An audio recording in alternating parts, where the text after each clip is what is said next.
Assalamualaikum warahmatullahi wabarakatuh. Halo semuanya. Pernah nggak sih kalian ngurus dokumen tapi malah dibuat ribet dan malah bolak-balik ke kantor dan ujung-ujungnya bikin bingung sendiri? Nah, masalah seperti itu bukanlah hal yang baru. Nah, di sini reformasi administrasi jadi penting banget. Yuk, bareng-bareng kita bahas gimana sebenarnya perubahan sistem birokrasi ini bisa bikin hidup kita lebih gampang atau justru lebih rumit. Stay tune ya. Saya Rajwa Anissa dengan NIM 2202100037 jurusan Administrasi Publik Universitas Malikul Saleh. Dan pada video kali ini saya akan membahas tentang fenomena reformasi administrasi, di mana sebuah proses penting dalam sistem pemerintahan yang tidak hanya berdampak pada birokrasi, tetapi juga langsung menyentuh kehidupan masyarakat luas. Reformasi administrasi adalah upaya sistematis untuk memperbaiki, menyederhanakan, dan mengefektifkan sistem birokrasi agar lebih responsif, efisien, dan transparan. Nah, fenomena ini muncul sebagai respon terhadap berbagai tantangan birokrasi tradisional yang selama ini dikenal lambat, tidak akuntabel, dan kurang berpihak pada kepentingan publik.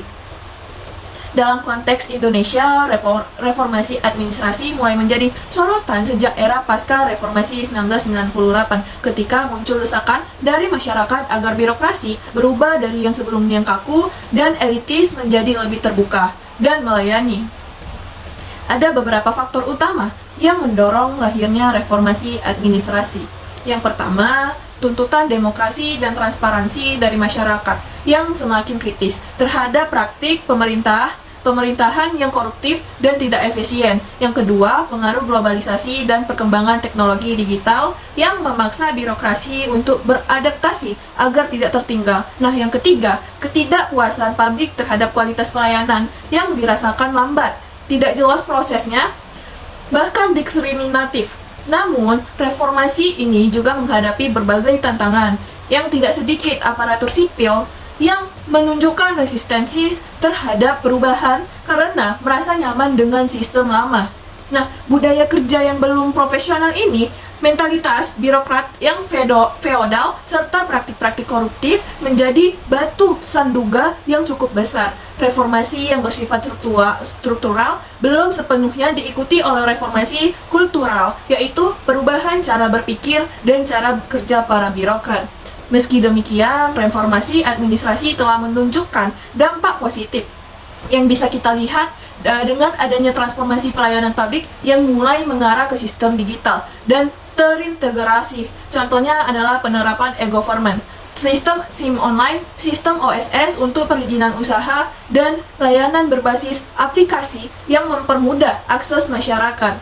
Pelayanan menjadi lebih cepat, mudah, dan transparan. Inovasi-inovasi ini adalah bukti nyata bahwa reformasi administrasi bukan sekedar wacana, melainkan sedang berlangsung.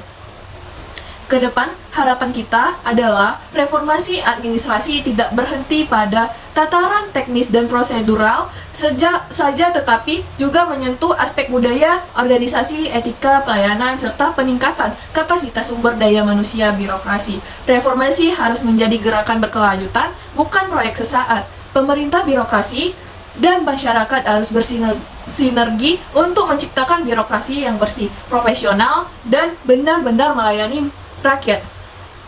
Sebagai generasi muda dan calon pemimpin masa depan, kita memiliki peran penting dalam mendorong dan mengawasi proses reformasi ini. Kita bisa mulai dari hal-hal kecil seperti aktif memberikan masukan terhadap layanan publik, atau bahkan terlibat dalam program magang, riset, atau kegiatan sosial yang mendukung reformasi birokrasi.